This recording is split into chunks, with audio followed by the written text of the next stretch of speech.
So, napakalaga nun. Dito pa lang, at napansin ninyo, nung anong version, yung sinabi ng mga apostoles,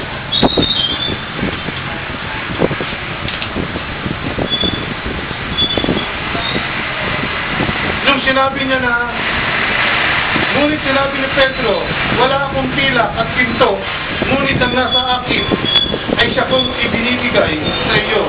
Sa pangalan ni Jesucristo taga Nazaret, tumayo ka at lumakad.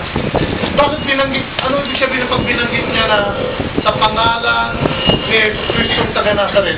Parang tayo pa nagpe-pray. In Jesus' name. Doon tayo humihingi ng power.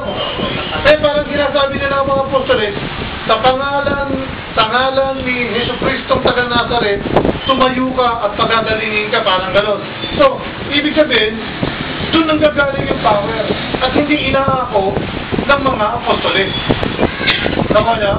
Hindi naman niya sinabi, sa pangalan ko, ako si Pedro, tumayo ka. Hindi naman eh. Sabi niya, sa pangalan ni Jesucristo, tumayo ka. Ibig sabihin, hindi niya inaako yung kapangyarihan.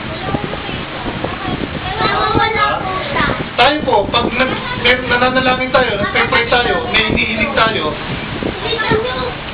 sinasabi natin sa bandang uli, sa pangalan ni Jesucristo. Hindi natin inaako. Pero, dapat pag sinabi po natin na sa pangalan ni Cristo, minsan ginagawa na lang ano yan eh, Jesus name. Parang ordinaryo. Dapat pag sinasabi na po natin yan, nasa isip at puso natin, in Jesus name, alam natin, nasa isip natin na ginamit natin ang pangalan ni Cristo. Power hindi natin sa pwedeng nangyari. Hindi rin Jesus name. Parang ginagawa lang na tula. Yung dapat habang binibigkas natin yun, alam natin na may kapangyarihan yun. Hindi yan ginagawang parang magic words.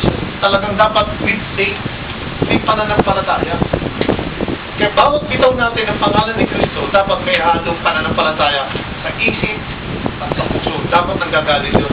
Kaya minsan yung mga pepre lang,